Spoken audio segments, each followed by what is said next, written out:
another episode of Bringing the Talks. I'm your host, Jay Breezy, aka Jay Breezy, and we're on episode 4.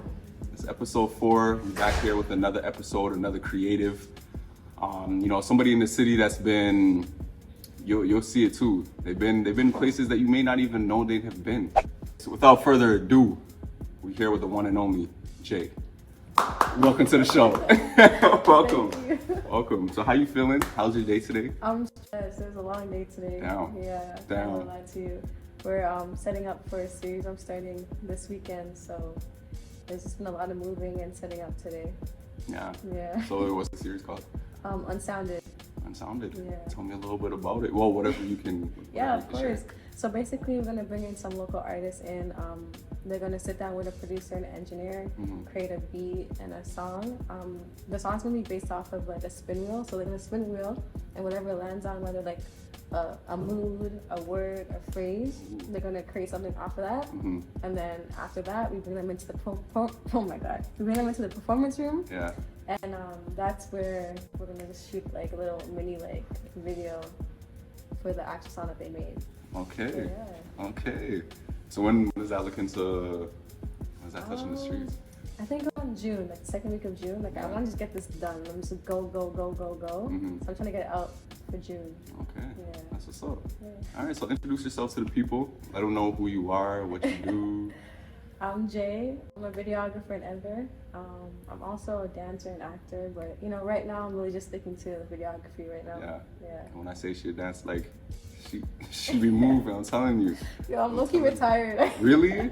I don't know, but like I haven't danced in so long. Like, Really? It's been a minute. Wow. Yeah. I remember from all that was like my main. Yeah, literally. I was like, yo, professional. Yeah. Because you're on stage and stuff like that. Like, yeah. Holy. Do you still talk with anybody of them from the? Of course, yeah. I actually just chilled with Jan and them the other day. I was about to ask that. Yeah. Jeez.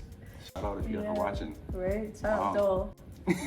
Yo, that's a throwback. Yeah. I haven't heard that in so long. Dancing. I wish I could do a 1-2, but I want to consider myself. Actually, I would.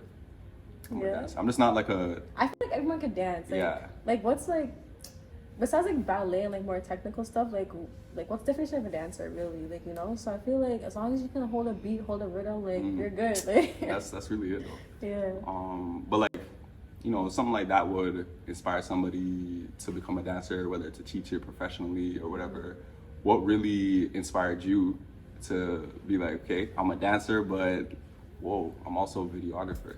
Wow. So I went to an art school for high school. After that, I went to George Brown for dance. In my first semester at George Brown, I tore a ligament in my hip. Yeah, so for me, that totally destroyed my life. I was like, wow, I really thought dance was it. I thought this was it, this is how I'm gonna make my money, this is how I'm gonna survive, just dancing. And so when I got injured, I was like, fuck, what else am I good for, right? And at the time I had an agent for dance, but she always pushed me for acting. I'm like, I don't want to act, I'm here to dance. What's going on? I'm like, you know what? I'm not gonna stay at home and be depressed. Let me try this acting thing. So I applied for Toronto Film School for acting, and I got in. And so I did that program. At the end of that program, I had to produce my own short film. I was one of the 3 people in my whole class to actually get greenlit and actually go through with the process and actually do the whole thing and complete it. And after just doing that whole process, I was like, fuck, I actually like being behind the camera. I feel like this is where I'm supposed to be. So ever since then, I've been behind the camera. Wow. Wait, Yeah. And how? I didn't even know that was a thing you could do. Yeah. I went to Toronto Film School. I think I graduated in 2018.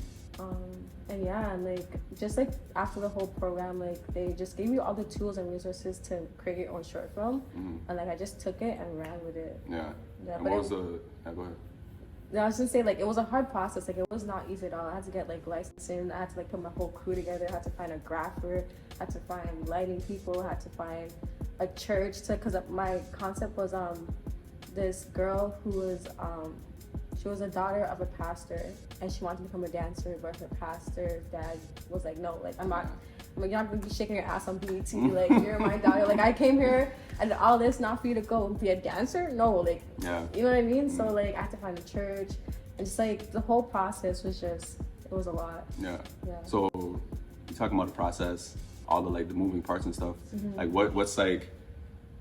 what's your approach when you're starting up a new project? So you're like your short film. Like, how do you approach it? Like, yeah, we'll just leave it at that. I think it's just a passion. Like, it's just like something in you. Just like, I want to do this. Like, I just want to.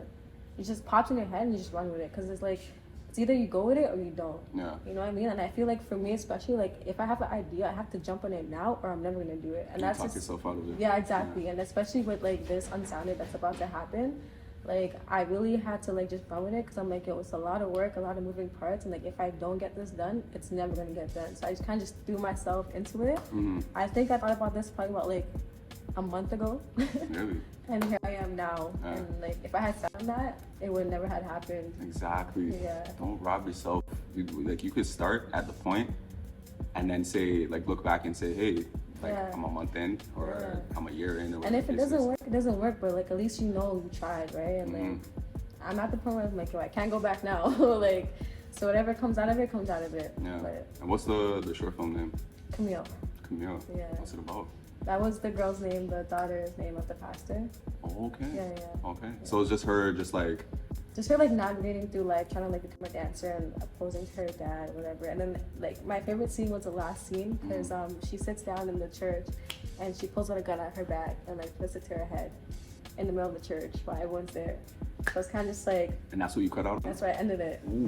Yeah. So it's kind of like, yo, this is her life, you know? Yeah. And it's like, if I can't do what I love, then why am I here? Okay.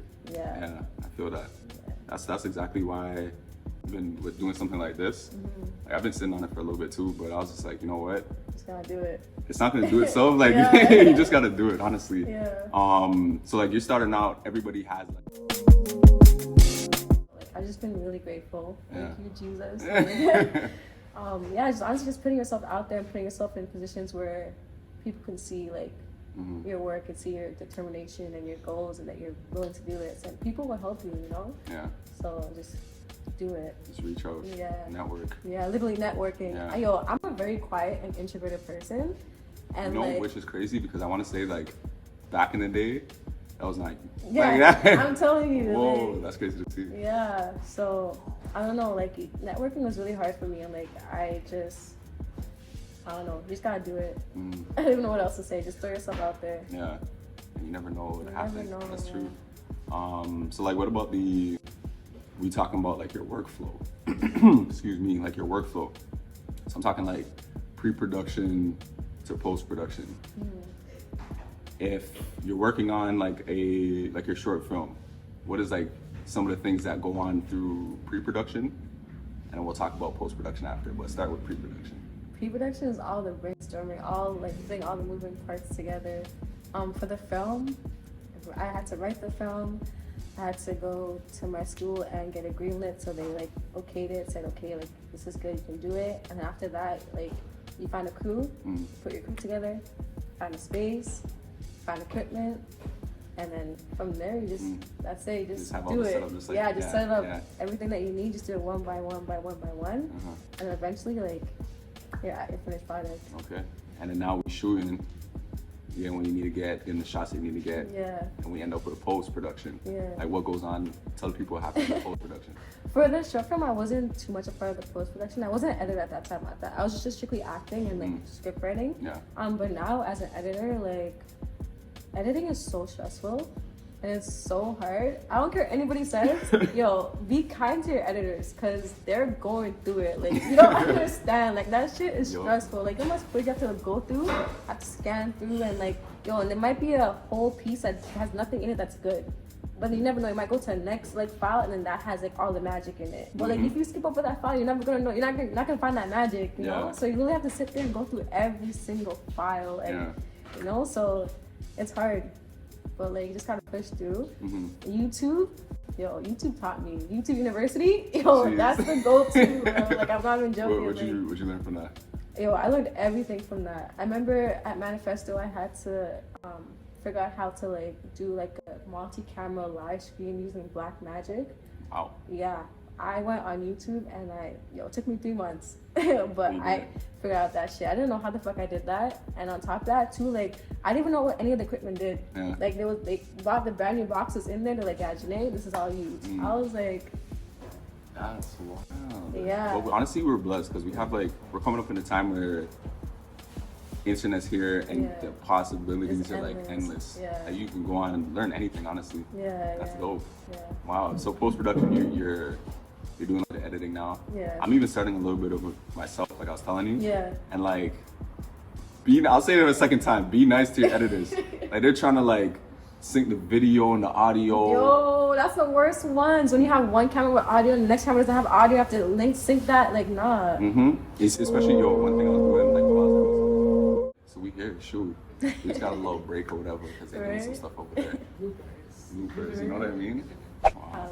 Yeah. When I tell you those templates, I'm telling you, templates is how these videographers. You think they're talented or they're like I'm not even discrediting anybody, but like it's templates that's really making these people look like they're doing something. I'm up in here in motion, like trying to figure out the movements for myself and like make the whole entire animation. That would make you a way better editor, but like to save yourself, make shit easier, like there's shortcuts. Yeah.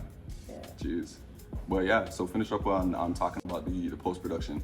So you're doing the editing, looking through the footage.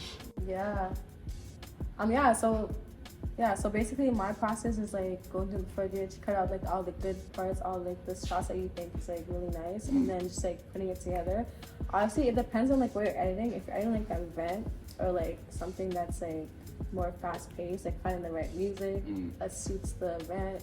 And then like for me, I like to like line stuff up on the beat. So like when if something changes, it changes on the beat. So it kind of get people involved. It's like, oh shit, let's sync. Or like say like there's say like a swish and then someone smoking, like just trying to find ways to like be more engaging and like get like a dynamic video. Exactly. Yeah.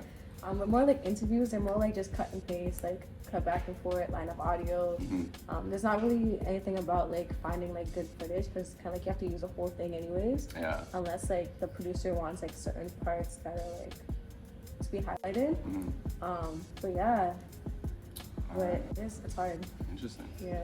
So do you like watch videos over with like whoever, say you're shooting like an acting scene, are you watching the video over with them? And like how do you make sure that, like let's say somebody hires you as a videographer for an event, like how do you make sure that they're getting what they want out of what you're shooting? Honestly, I'm now learning this because like I feel like a lot of people don't know what they want, and then they expect you to like be a miracle worker, expect you to like work magic, and it's like, yo, I can only do as much as like you gave me to do, like you know. So like I'm learning that like you have to like communicate, you have to like sit down with that person before and be like, hey, like what do you want from me? Like what do you want the end product to be? And then from there you can go and figure out like what you need to do. Okay. Yeah. I guess another question to ask too would be like, worst shot. Like, what's the worst thing that like tell me a story. Like worst thing happened while shooting. Or, I'm not gonna say who I shot for, but I did a shoot and I forgot to clean my lenses. Damn. And there was like black spots here and there, and I was like, oh my god, this looks so bad. And it was for like an actual like major like company, and I was like, fuck, slap a filter on that shit, slap some grain on that shit, make it look like it was supposed to be like that. Like, and so as an editor, that's what you have to do. Like you have to like roll with the punches, and I feel like that's why I like video more than photos, because like with photos, if it's blurry, there's nothing much you can do. That's it. But with a video, if it's blurry, you can make it look like it was supposed to be like that, and like add a filter, add like some graphics to it, or like make it look like that's what you meant. Yeah, you definitely have a lot more freedom when it comes to like videos and stuff like that. Interesting. Yeah. So like talked about the bad. Yeah. And that's why I started with the bad too. I didn't want to end on a bad note, you know what I'm saying? Yeah. So like going to a good best experience video. Best experience? I was just like, yo, see, this is the confirmation that I'm doing what I need to be doing. Oh wow. I had a lot of moments where I'm like, wow, like this is definitely where I want to be. The best like shooting experience, I would say, was when I was shooting the Mazda commercial for Manifesto. We were shooting like a little like, cause Mazda sponsored Manifesto for the festival they were doing. Yeah. So they wanted to like have like a little like commercial to show like, this is the festival, this is who we're having, like this is gonna be there, like the cars we got, like, you know, like just trying to like interact with the audience, whatever. And like we were looking for like a road to shoot the cars on, right? Because we had a drone and everything, and like they had like a NASCAR race like down by the exhibition place. I didn't know it was there. And we're just driving around, and we ended up driving on a racetrack, and I'm like, yo, are we even supposed to be here? Like, I didn't even know if we're not. Like, yo, put those drones up. Yeah, I was driving in the cars, like, yo, put the drones up, let's get this quick, because like I don't know if we're supposed to be here. I don't know if our car's about to come, yo, one of the NASCAR's about to come and like run us over. But like at that part, at that part, like looking back at the footage, I was like, damn, like that looks sick. That's like hard. Yeah. Did you ever, you dropped it on IG, no? Yeah, I did. Yeah, because I remember like replaying a little bit of it, and that's why when I called you, like when I was like, yo, trying to set this up, pretty sure I mentioned that. I was like, yo, that was hard, like. Yeah, that one little clip right there. Wow. So that would be the most memorable experience. I mean, that was the most like, yo, like everything happens for a reason, like, and like you just gotta go with it, and as you're creative, like you have to do with what you have. And like I was just thinking about the roads, like, you know, just come on the road, I'm driving on the road, and I end up on a racetrack, like, you know. That's so wild. I don't know if that was like the most like memorable, but like that was like, as like a creative, just being like, wow, like this is what being creative is all about, like, you know. I have that moment every single episode, right? It's like, it gets addicting, honestly, because it's like it's pushing you to like, it's pushing your boundaries. Because now you're looking at things that you've done before. You're like, hey, I don't want to do that again. What could I? Exactly. You're literally. I find that's what people like. That's what you strive to do in life too. Like, how can I be better every day? And if you have a career that's getting you to be better every day, come on now.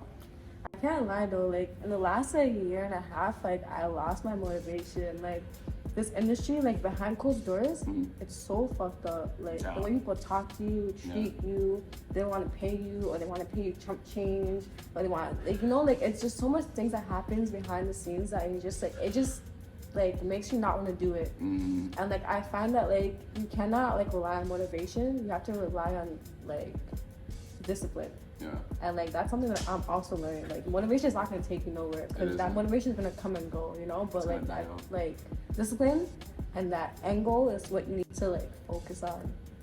Facts. Even the love of just like they say it's so corny and stuff, but if you're doing what you love, that's kind of like your battery, like your rechargeable battery. Sometimes not even. Sometimes when people are draining, you don't want to do it anymore. It's like, I don't even love this shit anymore. Like, and this is why like I want to do Unsounded, because like I'm doing this for me. I'm not doing this for anybody else. I'm not working for anybody else. I don't care what anybody else thinks. Like, this is for me. This is for me to like be like, I'm back in this shit. I'm doing this, and I still got it. Nice. Yeah. What made you like? Because everybody runs into like, you know, challenges, or runs into those moves where you're like, oh, I'm not really feeling this. Like I know I love it like deep down, but like for whatever reason I just don't want to do it. Like how did you overcome that? I don't even know, yo. Like, I don't know. This is me overcoming it right now. Like, this is me, like, just throwing myself out there and just rolling with it. Like, what's your style? My style? Yeah. What do you mean by that? Like, what's your shooting style? My shooting style?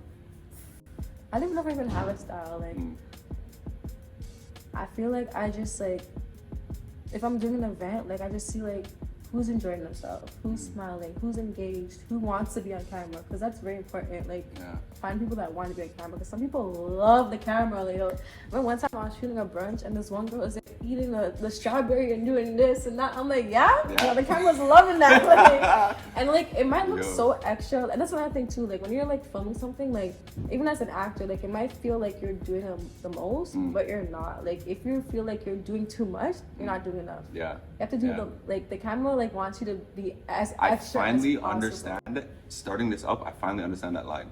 Like the camera's loving it. Like you get what you get, but like it when it's edited and it's out there, it's like, oh, I see. Exactly. When you look at it from like a viewer standpoint. That's crazy. So just to wrap it up, what would be I guess, what would be like one of the hardest challenges that you had to overcome throughout this whole journey of, you know, you're starting something that you're passionate for and you're trying to make something of it throughout your whole journey so far? What's been the hardest thing that you had to overcome? Myself. Like, Same. literally your biggest Enemy. block, your biggest enemy, your biggest downfall. Like, because no one else is doubting you but yourself. And even if other people do doubt you, who cares? Like, they're just probably opinions. doubting themselves. Exactly. Yeah. Just, what they say, like, people, like, project onto you, right? Yeah. So it's like, yo, if you believe in it, yo, have you seen that girl on TikTok, the one at Dundas Square, who's like, she sings at the corner of Dundas Square? She does the most, like, she's like, No, I haven't seen her, but like, I can imagine, yeah. Yeah, like she's doing the most, like she's probably not the most like vocally trained, but like, yo, she's been consistent and she's out there and she has more followers than me. Yeah. Like, you know what I mean? Like, it's just all about being consistent, being confident, believing in yourself, and just keep doing it. And eventually, like, it's gonna pop off. It's gonna pop, exactly. Yeah. When you're doing it with what you love. Yeah. That's what I'm trying to say. So then, final words to the people. To, you know, anybody that's doing something in your space that's looking to, you know, come up on their own and do something, or for just people that are just generally out there, what's a word of advice that you give to the man and the gal though? Just do it. Like, just do it. Like, no matter your finances, there's always different ways to do things. There's always ways to go around things. There's different opportunities, different programs. Manifesto is a big outlet that you can use. There's the Remix Project. What else is out there? There's Rise Entertainment. Like, there's so many resources, especially for young Black people too. Like, there's so many resources, and like, just put yourself out there, network, go to different events. Like, that's all you gotta do, and eventually, like, it's just gonna roll. Yeah. You heard it here first. Okay. All right, that'll be it. You know, honestly, thank you for doing this. Of course. I appreciate the vibes. It's like, honestly, it's like all those years didn't even go by. Right? I know. I was telling my mom, I was like, you know who I'm going to see? Joshua. Like, she's like, what? That's wild. Yeah. That's wild. Yeah, thank you for coming out, for doing this. That wraps up this episode, Bringing the Talks in collaboration with Jay. You heard her talk about the challenges that she faced, some of the things that, you know, she did coming up in her journey. You heard a little bit about pre-production, a little bit about post-production, how you should always be nice to your editors. Again, for the third, fourth time, be nice to your editors. Yes. And that's all we got here today. I'm your host, Jay Breezy, aka Jay Breezy. You'll find all the details to everything you need in the comment section below. Once again, this is my guest, Jay. If you took anything from that, whether it be how to get your angles right, what you could do to overcome self-doubt, then my job here is done. Again, I'm your host, Jay Breezy, aka Jay Breezy. This is Bringing the Talk, and we out.